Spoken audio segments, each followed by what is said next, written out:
Bapak Ibu sekalian, lebih khususnya para sobat migran, para pekerja migran Indonesia di negara-negara penempatan, perkenankan pada hari ini, hari Selasa tanggal 16 April 2024, saya sebagai Kepala BP2MI menyampaikan keterangan pers terkait hasil rapat terbatas yang dilaksanakan di kantor Kementerian Koordinator Perekonomian yang terkait isu yang selama ini cukup dinamis dan banyak mengundang respon para pekerja migran Indonesia tentang pemberlakuan Permendag nomor 36 tahun 2023, yaitu terkait kebijakan dan pengaturan impor, dan juga PMK atau Peraturan Menteri Keuangan nomor 141 ya, tentang ketentuan impor barang milik pekerja migran Indonesia. Sebagaimana yang saudara-saudara dan juga rekan-rekan media bisa mengikuti dari perkembangan media di lapangan selama ini. Ya.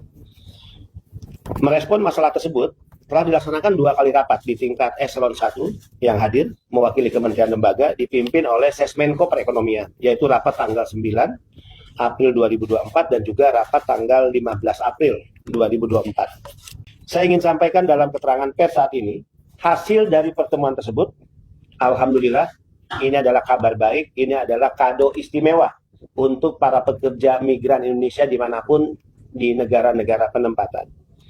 1, rapat memutuskan, dan ini disampaikan langsung oleh Bapak Menteri Perdagangan, bahwa Permendag 36 tahun 2023 tentang kebijakan dan pengaturan impor dinyatakan dicabut. Ya. Dan terkait pengaturan kebijakan impor ya, dikembalikan ke Permendag nomor 25. Sehingga yang kedua, tidak lagi berlaku pembatasan atas jenis dan barang milik PMI. Jadi kemarin di Permendag 36 2023 yang mengatur jenis dan jumlah barang, sehingga otomatis dengan dicabutnya atau ya pada posisi di hold Peraturan Menteri Perdagangan nomor 36 tahun 2023 atau dinyatakan tidak berlaku secara implementatif di lapangan, ya maka tidak berlaku juga pembatasan untuk jenis dan jumlah barang milik pekerja migran Indonesia. Jadi yang kemarin sempat mengatur alas kaki 2, kemudian pakaian 15 pieces, itu tidak berlaku lagi. Jadi PMI bisa mengirim ya, barang sebanyak-banyaknya, sepanjang barang itu tidak masuk kategori barang terlarang. Barang yang dikategorikan berbahaya, barang yang dikategorikan menjadi ancaman bagi lingkungan misalnya. Ketiga, rapat juga memutuskan bahwa pembatasan ya, hanya berlaku untuk nilai atau nominal bea masuk barang, yaitu terkait keringanan pajak atau relaksasi pajak sebagaimana diatur oleh PMK atau Peraturan Menteri Keuangan nomor 141 tahun 2023 ya.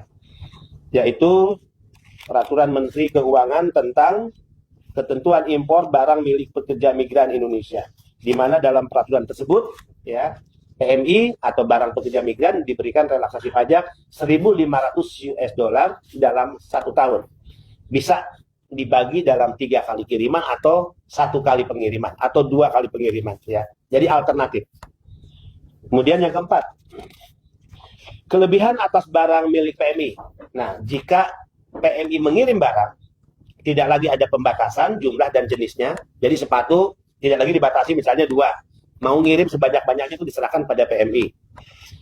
Pakaian tidak lagi dibatasi 15 pieces, sebanyak-banyaknya PMI. Tapi karena pembatasan hanya berlaku untuk nominal pajak, yaitu 1.500 US dollar atau 500 US dollar dalam 1 kali pengiriman, maka kelebihan barang yang dikirim PMI, ya kelebihan barang kiriman PMI tidak direekspor atau dikembalikan ke negara di mana PMI bekerja dan tidak dimusnahkan, ya.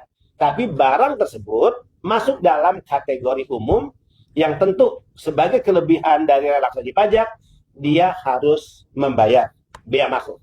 Ya.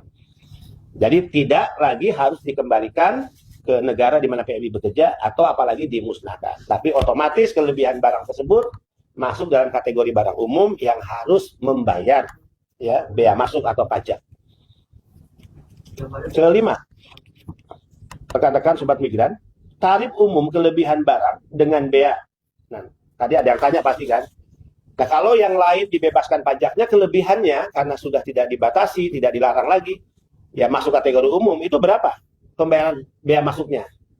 Selama ini ya yang berlaku umum adalah 7,5% ya dari total ya jumlah barang ya dari kelebihan barang, dari harga barang. Nah, khusus untuk PMI, kalau umum kan 7,5% kelebihan barang harus dia bayar bea masuk atau pajaknya.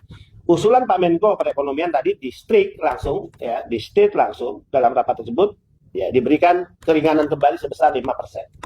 Khusus barang PMI, umum tetap 7,5%. 6. Usulan BP2MI, jadi BP2MI tetap tadi mengusulkan 1.500 US dollar itu tidak cukup karena kita punya contoh best practice Filipina. Ya, bahkan tadi saya menggunakan bahasa kenapa kita tidak mau jujur, ya, dan kenapa kita tidak malu melihat Filipina. Saya katakan begitu dalam rapat. Filipina itu negara kecil, tapi bagaimana Filipina sebagai negara menghormati PMI, memberikan relaksasi pajaknya itu 2.800 US dollar. Sekali lagi 2.800 US dollar. Kita ini negara besar, jauh lebih besar dari Filipina.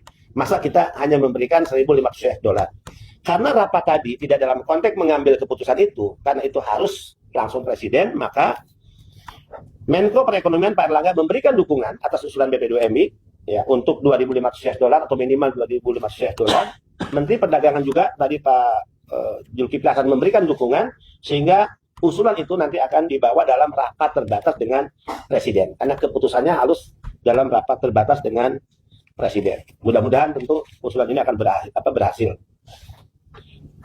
Kemudian ya, BP2MI juga nanti akan menindaklanjuti ya usulan tersebut dalam bentuk surat kembali kepada presiden. Besok kita akan luncurkan suratnya, yaitu meminta PMK 141 direvisi, nilai nominal bukan 1.500 US dollar tapi best practice Filipina ya kita akan jadikan itu role model 2.800 US dollar atau paling minimal 2.500 US dollar. 7. Terkait barang-barang milik PMI yang tertahan ya di Pelabuhan Tanjung Mas dan Tanjung Perak, sebagaimana juga sudah menjadi konsumsi publik, sudah diberitakan oleh berbagai media ya bahwa ribuan dos-dos barang milik PMI sudah 6 bulan, 5 bulan, 4 bulan tertahan di 2 pelabuhan tersebut dan pelabuhan-pelabuhan kecilnya. Rapat tadi menyetujui agar barang-barang milik PMI tersebut segera dikeluarkan. Yang pengaturannya atau otoritas kebijakannya itu diserahkan kepada pihak bea cukai. Ya, jadi tidak lagi diatur oleh Permendag, ya, tapi diserahkan otoritas kewenangannya kapan dikeluarkan tentu tadi, ya, persetujuan dan perintah rapatnya harus segera itu menjadi kewenangan dari bea cukai. Nah, kita akan terus melakukan koordinasi dengan teman-teman bea cukai.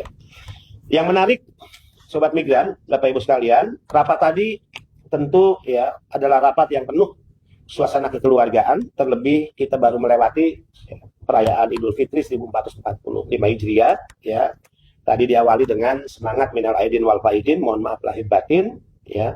Dan Pak Menko Erlangga tadi memberikan pernyataan yang ini semangatnya sama dengan semangat BP2MI.